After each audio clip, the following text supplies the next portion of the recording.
And we are now live. Hi, Shira. This is Zoe and Hi. Shira live for B2Buzzkill, probably one of my best titles that I've come Good up with one. for a LinkedIn live session to talk today about copyright issues and free use, I guess, is the terminology. And it came about because Shira, our amazing head of design at ZoecialMedia, came and asked me that a client wanted to use, I think it was Dora Explorer, you told me, or something similar to Yeah. that, in a Freepik AI tool. And I was like, don't know, let's go have a look at their terms and conditions. And I pulled up their EULA and started having a look through just their Disney content rules as an example.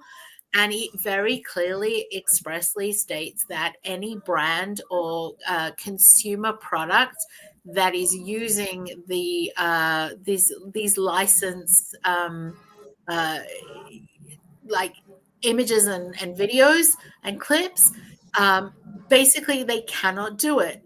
Um, Now it's a little different for a company, but for an individual, but clearly in if you go to Getty's terms of use, and you go to probably even DALI and some of the other AI tools out there, and you start digging down into their restrictions and terms of use, you'll start to find that most of these online tools have different rules when it comes to a brand or a company or commercial enterprise that is using the images for the purposes of promoting and and advertising their brand. I know for a fact, as an agency, we have a Getty license, which we pay a lot of money for. Um, and we have access to certain images and footage that we can use in our designs, but there are a lot of things on there that are editorial use only. And magazines and publications that access that editorial use only content, their licenses are probably 20 times what we pay to access those images. So, you can imagine why they're editorial only and they're not available for a company to use. And it creates this friction, this B2B buzzkill, if you like, that, a brand can't just take a meme or take a Giphy or create a promotional banner that has Return of the Jedi on it or Dora Explorer on it. So we're here today kind of to discuss what happens if you don't pay attention to the rules and the rules of engagement, and then to get practical, what else can we do now? Shira, not only did you prompt this session and then get roped into coming live with me, you also gave a really cool example of somebody that where they well, you tell your story. What happens? Yeah. I mean, I think that this is such a challenge because it's available, because you can go and copy a GIF and you can create the free pic. So you think, well, it let me make it. For sure, it's not a problem. But it's a good reminder that it really is. So yeah, when we were discussing it, I was telling you that in university, one of the organizations we worked with made a Facebook event for some university party, and they used a banner just for their Facebook event. And the parent organization got a letter from whoever that banner belonged to, saying, like, you need to take it down. I don't know if they had to pay money. It was a whole legal thing. And I think no one would think twice about using it, especially for a Facebook event for just a bunch of people, let alone clients. And I think nowadays we've seen how many companies don't follow this and just do whatever they want and make memes and GIFs. I think that people just don't think about it. They just think it's all free for all because it's on the internet. As an agency, I would say we get at least one a month, a request from a client to create a Pac-Man looking infographic or something. I'm going to, like, you actually created a great presentation. I'm going to pull it up of some examples just so that people can understand how wide this is as a problem. And it's really interesting because as an agency, one of the things we often say is, listen, we don't advise you to do it. And here's why. And we tell them, from your company profile, definitely no way. because you're a brand, you're a company. From an individual inside the company, there's a bit more of a gray area, but we've got some examples that clearly show that even individuals can get sued if they use proprietary or copyright, graphics and information, and they're putting it out on their profiles. So there is a level of caution that you have to have there.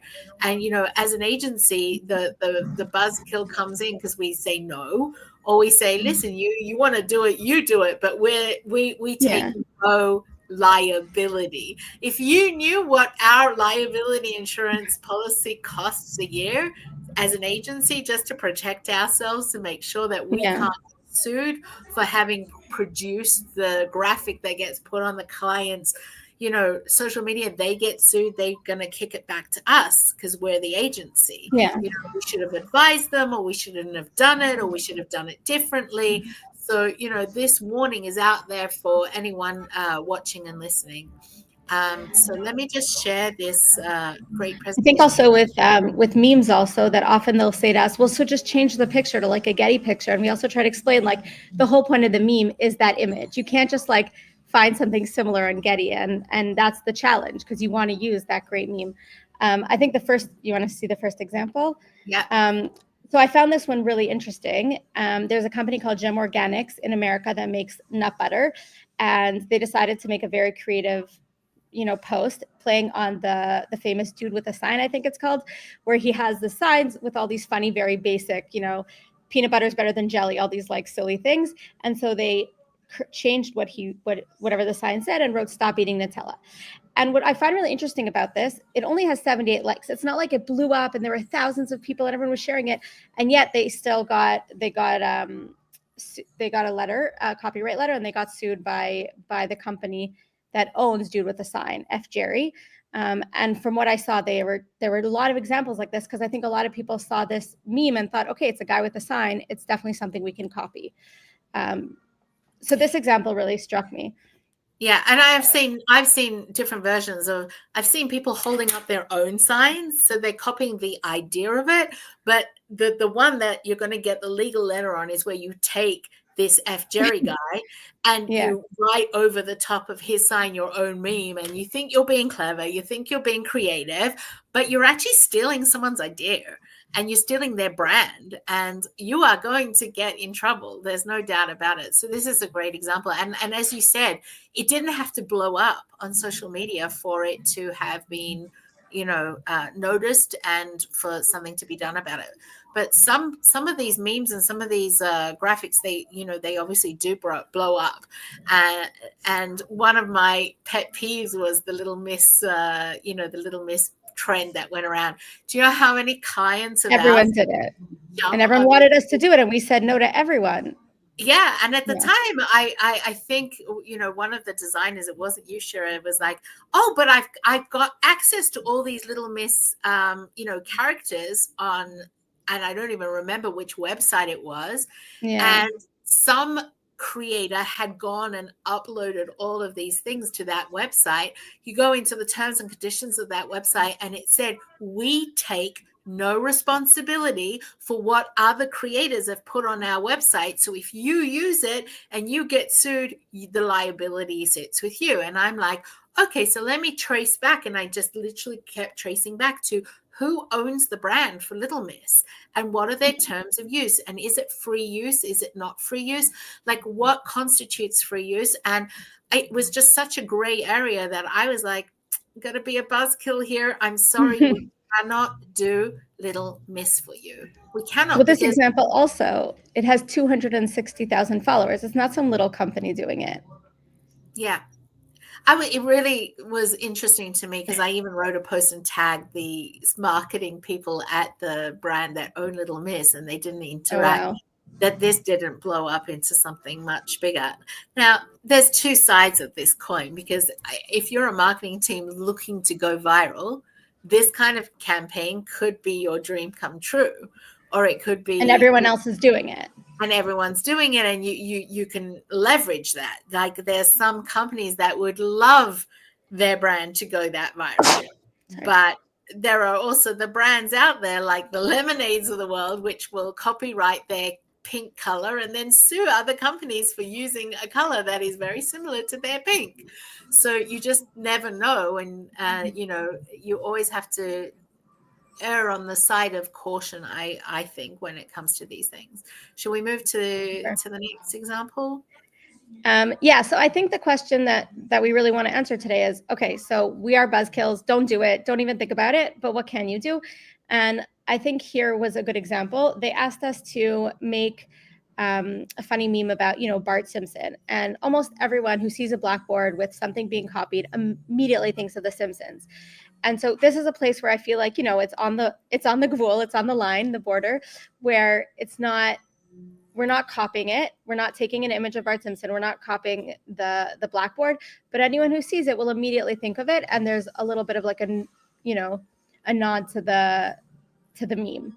And this is kind of the line that we're trying to walk of, like, how can we let people will think about it and it'll be fun for them, but we're not stealing anything. We're not copywriting anything. Yeah. What about this one?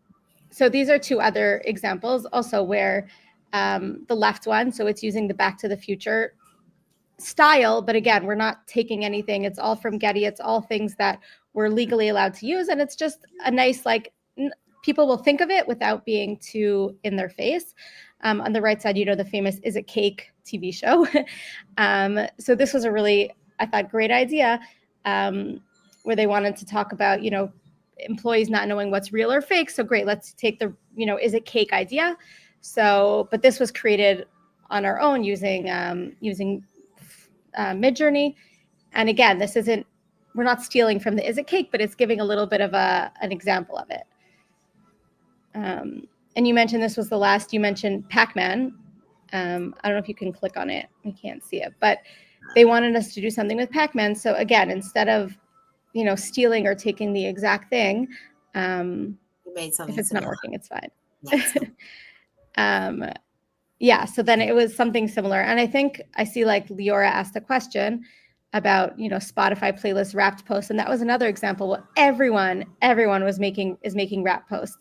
And people kept asking us to, and we said, we can't copy Spotify, but if you write looking back on a year and you have some gradients and you have some big words, then everyone knows that you're playing on the Spotify thing, but you're not stealing Spotify Wrapped. I actually saw that the Spotify Wrapped campaign was made by an intern when she worked at Spotify. And now it's like, this huge thing that was blown up. Yeah. One of our listeners, Anne, has said she worked with a chocolate manufacturer years ago who produced a chocolate Corvette. They received a cease and desist letter when the manufacturer reached out. They were able to send a sample and get approval to continue manufacturing the chocolate bar. So that's exactly what it comes down to. You need approval. You need a license or you need approval to do it. And it's not good enough. This is something you were saying to me earlier before we got on, Shira. It's not good enough to just take it and then say, this is the source. This is where I took it from, because that's not the same as getting approval to use something on your promotions, correct? Yeah, we see that a lot on social media, that people will just take things from other people and, write the source. But if you didn't get permission, that's the same thing. We even had recently a client, their legal team made us take down a video because in the background of the person speaking in the video was a sports team jersey. So even though we're not talking about the sports team, we're not promoting it, the fact that in the background of the professional speaking, there was that image, we had to take down a video. Again, better safe than sorry, but that's so far from even copying things. Yeah. So we really need to be careful. It's this pressure, this peer pressure and FOMO of jumping. If you don't jump on the trend when everyone's jumping on the trend, or jump on the thing that everybody's talking about, like the Olympics and the Super Bowl are perfect examples of that. And you just mentioned the team jersey, they are copyrighted. And just because you're like, well, it's, the Super Bowl is happening right now and everybody's doing Super Bowl stuff, so we're going to do a Super Bowl themed series of social media posts, you don't have license to do it. and they can come after you, and they probably will come after you. Even using the term Super Bowl is trademarked and copyrighted. So you have to be really careful. Like, I get this sense of wanting to be part of something, and I get the sense of being on trend and trying to be cool, but it comes at a price, and there's a reason for that. They make a lot of money out of these things. I think there are some trends that are so used at the moment online that I don't even know if anyone can trace back to the source of Where it. it came from. Yeah, like one that comes to mind is the guy that's turning around and looking back over his Yeah, that's shoulder. what she just wrote about. Yeah, The that one. distracted boyfriend meme. Yeah. So I Yeah, think that if it was actually from Shutterstock, then definitely you can use it. It'd be interesting to track that. I'd look into it to see where that came from. I think there's also, I read a really interesting example of Pepe the Frog. Do you know that one, that meme? So it ended up getting used for a lot of like anti-Semitic, racist, really terrible memes. And so the creator sued and won a lot of settlements against people because not only were they taking his thing, but they were using it for something he really didn't agree with. And it became a symbol of something terrible. yeah. So I Exactly. think That's that's, the thing. When you take something like that and you use it for your brand, you're like saying that you're endorsing the creative idea of it for your brand. And brand can be personal brand as well. And even though, I think, Helene, you just popped up in talking about that distracted boyfriend one. If it was originally on Shutterstock and a brand downloaded it and used it and whatever, anybody else who's then taken it and created their own meme from it is stealing. You are stealing, because if you don't have the original Shutterstock license that allowed you to download that original picture, where did you get it from? So this is, like I always ask, well, where'd you get it from? Where'd you get it from? You Googled it, you found it on Google, then you don't own the license to use it. And it always comes back to, do you own the rights to use it? Interestingly, on Instagram, for example, there used to be, songs and things available for everybody to use. And then if you had a business account, you had like a totally different set of stuff. Now, that means that Instagram have negotiated a contract with wherever they're taking that music and making it available for people to use, that allows people to use it. If it's not available for you to use, the reason is because you're not paying for it to be used on the platform. They've since made a couple of adjustments, but these copyright issues, they go into the image space, music space, film space, AI space, and it becomes really problematic. I often wonder, and this is something, Shira, that I think is still undiscussed and unknown, is that AI takes from so many different sources, creates something new. yeah. That new thing, there's So still a big, Midjourney, I know they're getting, a lot of the AI companies are right now getting sued by different creators because they take their stuff without asking from the internet, and then when it's created, it's a big issue, and one that I think we're still in the middle of. And I know that's why Adobe or Getty, or Freepik, often their AI tool is using their photos.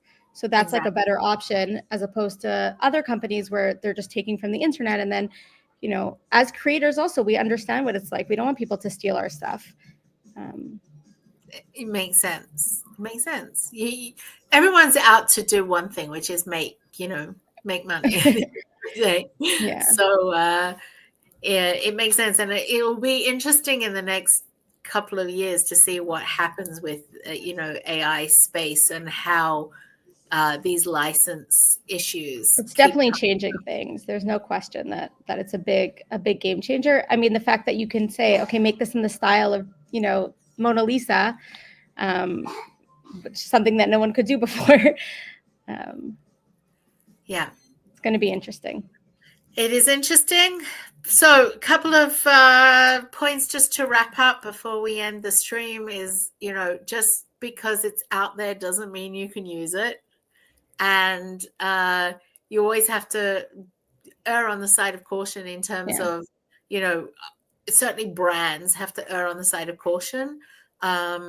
it amazes me when, we have clients. We worked with one client. I'm talking a big client. They had 500,000, 1 million followers on social media, and 200,000 employees level client. They planned an entire campaign around movie themes and movie stars. And when they sent it to me and like put this on social media, I'm like, has your legal team okayed this? And they're like, no, we don't need the legal. I'm like, have your legal team okay this? I'm not putting it on social media until your legal team tell me to do it. They took it to the legal team. The whole campaign got and the campaign was made by like a big company also. Another agency. Yeah. And you should have known better. And I'm like, why would you have planned, made the campaign, and done everything before going to legal first? Like it astounded me. And it's not the only example. There was another company we worked with that created a whole concept around Monopoly, and they had this game. They had developed an online digital game that looked like Monopoly. It had a go and a pass and a jail and community chest, and I'm like, it was so here's better to be the buzzkill. It was ready to launch. It was like, all we need from you, Zoe, is write some social posts. And I'm like, no, I won't do it. And they're like, why? And I'm like, because this is not going to pass your legal. And they're like, oh, we wouldn't have done it if it hadn't passed legal. I'm like, I'm telling you, this is not going to pass your legal. They went to legal, and legal came back and said, nope, cannot do it. Then they changed it and took out anything that had the word chance or community or go or any reference, but it looked like a Monopoly game. And they went out and they got a cease and desist letter. They did? Oh, wow. So you really do have to, it's like having a third brain, the buzzkill brain. Yeah. You have to know which risks to take and which are just not worth it. And especially when everyone else is doing it. I think that's a big peer pressure thing, but better to be in the right. Yeah. Actually, one of our followers, Helena, said they probably did it because the idea, you know what, I'll pop it up on the screen because it's a great point. It's easier to apologize than ask permission. No. Yeah. Not if you get a letter. Saying, I'm going to drive through all the red lights, and if I get stopped, I'll apologize for it. Like, it's illegal. It is illegal. There's no gray line here. You cannot just drive through red lights. You can't do it. I'm very passionate about this topic. I actually got a lawyer onto a live 2 years ago. Maybe I'll invite him for the follow-up session, Shira, to talk about the actual legalities of, bringing in, copyrighted images and stuff. Someone's asking, how do you feel about free digital marketplaces and royalty-free media like Resplash and Unsplash? What happens if the image is royalty-free, but what's in the image is IP of a brand? Is it on us to read the marketplace full EULA? Have most of these marketplaces covered themselves? Probably not. So I think that's a really good point. You can type an iPad into Unsplash and you can't use those pictures. Yeah. I think a lot of them, if you dug deep enough into the EULA, you'll find that they put the onus on you to know whether you can do it or not. And they'll say, just because somebody has uploaded something to our platform doesn't mean you have permission to use it. So you are opening yourself up a little bit. There are some of these, I think, like Unsplash and Resplash, where I've gone in and I've like tried to find an image I thought for sure it would be on there. And there've been things that are similar, but not quite the branded thing. And then that you kind of they're like covering themselves, and they're making their money on the licenses that people take there, but not necessarily providing you with just any content. I'm sure also each website is different. You have to read each website's information. You could also put it into ChatGPT and ask it to summarize if it's too much, but you definitely should read it so that you know what you're doing. Yeah. Chloe, love Chloe. Chloe says, I've been using these for years, never got a legal letter. Have I been lucky? Yes. For example, SpongeBob, Jim Carrey, Sesame. Yes, you're lucky. In a sense, you are. That, like, there's no doubt that you're opening yourself up by doing it. Probably care less about Chloe Nagar, using SpongeBob or Jim Carrey and putting it But on if the company does. But if your company is doing it, or if you do a campaign and multiple people in your company do it and they do notice it, you could get a cease and desist letter. By the way, a cease and desist letter is not the end of the world. It's like somebody's noticed you're doing something you shouldn't do. They send you a letter. It's no skin off of their legal, budgeting nose to send you a letter and say, don't do it. And then you don't do it. You take it down. But it can turn nasty. And I know of companies that have had legal, battles and problems because they either ignored it or it didn't start with just a letter. It went straight to a much bigger issue. Thank you for. I think the last comment also, so don't use an Apple iPad in an image, even if it's from Pexels. I would say yes. I wouldn't use any branded item, even if it's from a royalty-free website. I'm happy to look into it more with those specific examples because I think it is a really interesting question. But I would definitely avoid, any specific brands. Like if you go on Getty Images and you search tablet or iPad, it shows you generic tablets. It will never have an Apple logo or any logo on it because you have to pay for that. Yeah, and a lot of money. And if you use it for something that Apple doesn't approve of, like someone told me that, I don't know if this is true, but that like the villain in movies never uses like Apple products or something. I don't know. But I feel like you also have to, if you use it for something that they don't agree with, then you're getting yourself in even more trouble. Exactly. You're assuming they'll be okay with the way that you've used their brand, and that's different to going and getting permission and getting either permission or a license to do it. So caution is the name of the game. And when your social media designer or people say no, they're not being buzzkills. They're looking after your, watching your behind for you. And, I think the challenge is to go, okay, so how can we get creative and what else can we do? Because, you want to be able to use internationally recognized designs and signs and symbols. And as Shira showed with two small examples, you can hint at it. You can do something that people can immediately associate and go, that looks a bit like The Simpsons or Pac-Man or whatever it is, without actually infringing on copyright. Shira, this has been great. Thank you for having me. I know you were very nervous. So no, I'm glad I pulled you in and got you to discuss it. And I'm looking forward to... It's definitely an important topic.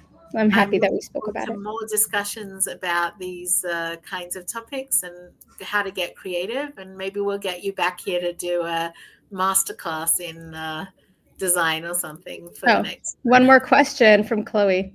Yeah. What did Chloe ask? One more question, please. We have recently designed a superhero, but we branded him, but he is based on a Marvel superhero, but he was not copied and is not Superman. Could DC copies sue us? How much is too much? It depends. Like loads of companies do it. I in the 16 years I've been running my agency and doing marketing, the number of companies that have superheroed their brand in some way. I even worked for a company where they had a guy dressed in a suit and then he would rip it open and underneath was blue and it was shiny blue and they had a symbol that was close enough to Superman without it being Superman, and it was a cyber company, obviously. Would they have got sued by Marvel or one of the DC comic things? I think it depends how close it is. If it's a complete knockoff and if you use the Superman symbol on the chest and it was easily identifiable as belonging to the DC comic brand, yes, you could. It's all about how much you're taking. If you want, Chloe, you could send it to me and I'm happy to look at it. But I think in general, as long as you're not taking the exact color, like the exact thing, and it's just similar, there's a million superheroes. So I think that you should be fine. You should be. Great question. Okay. Thank you, And then Zoe. when in doubt, check with Shira. That was the summary of the of the session. It's been great having you all here. Bang on 30 minutes, perfect time to end, and wish you a safe and legal future in your design decisions. Thank you, Thank Zoe. you. Bye.